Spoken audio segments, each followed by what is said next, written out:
Into education, the Joint Admissions and Matriculation Board has recorded poor outing for its 2025 Unified Tertiary Matriculation Examination, revealing that over 1.5 million of the 1.95 million candidates scored below 200. A statistical breakdown of the 2025 UTME posted on its official X handle on Monday, JAMB highlighted that a total of 1,955,069 candidates sat for the examination.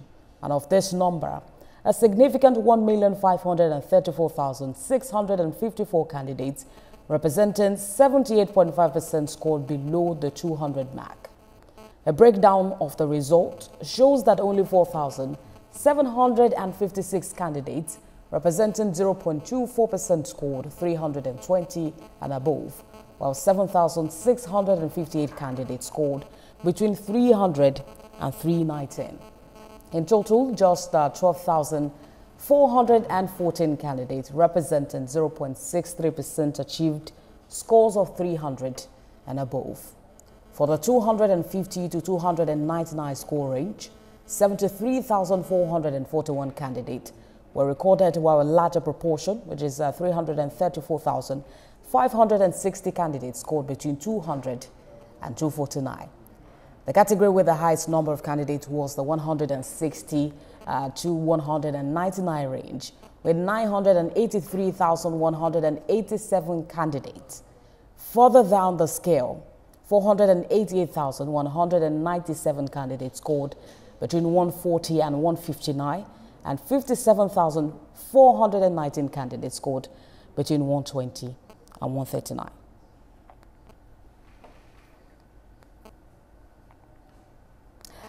Joining me to discuss this development is the National President of the Association of Proprietors of Private Schools, Yomi Otubela. It's good to have you join us on the news this hour.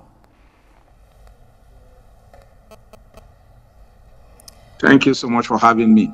Excellent afternoon. Right, students who wrote JAMB this year, there were so many complaints about malfunctioning computers, lack of power, overcrowding, location, and also the timing of the exams.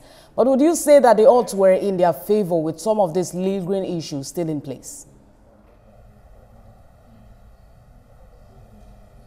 Well, it is not out of place to listen to their complaint concerning the malfunctioning of the system during the time of writing the examination.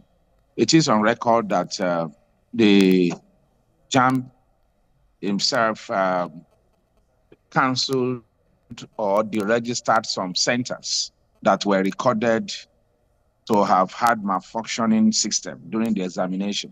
Some of the children were reallocated to some other centers to rewrite their examination.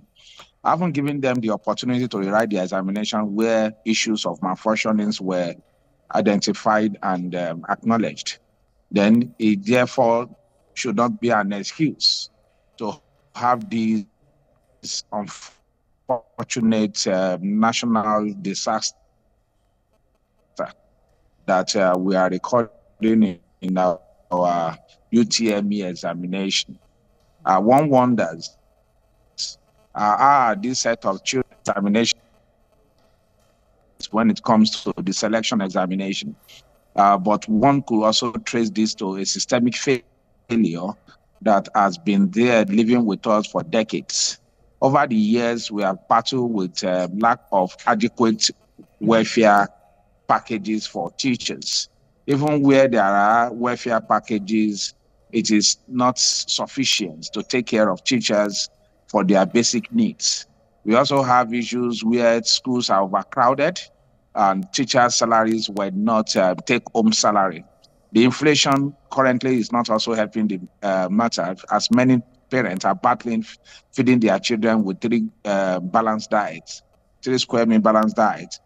We have issues of parents who are not also available to play their parental role in child upbringing. And this seems like it's an issue that everyone has to, focus on, because looking at the figure this year, 1.5 million out of 1.9. Scoring below 200, that really is a cause for concern. But talk to us about the adequacy of this JAMB figure in the first place as an evaluating factor for the quality of education in Nigeria, especially when you compare it to other examinations like WAEC and NECO. We see them passing that a lot. So what went wrong there? And you take that again, please. Right, I was talking to you about the adequacy of this figure that we are seeing. We are seeing 1.5 million out of 1.9 already failing the examination. That's below 200. The adequacy of this JAMB figure as an evaluating factor in the first place, especially when you compare it to examinations like the WAEC and NECO, where we see, so many states passing that examination.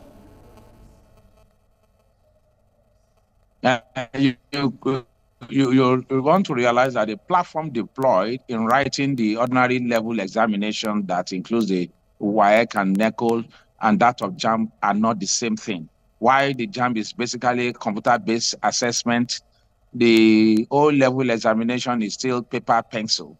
And one can argue that in the some rural areas and some states in the country, the children don't have sufficient access to use of these devices, and they are not used to them before they go to write this examination, as the case in the WAEC, where they are to use their hands.